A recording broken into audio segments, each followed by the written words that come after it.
और फज़लाई करम जा कर आहिन सभई पर मुझे रहनुमा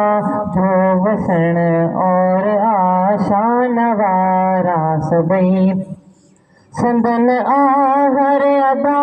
सुन्नते मुस्तफा रब जो कामिल वली आही बासफा संदन आहर अदा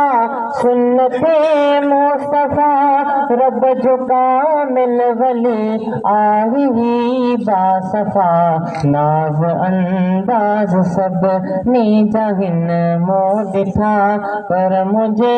मुर्शिदन जो हलन और आशान वारा सभई पीर आहिन अदा पर मुझो पीर साईं सजण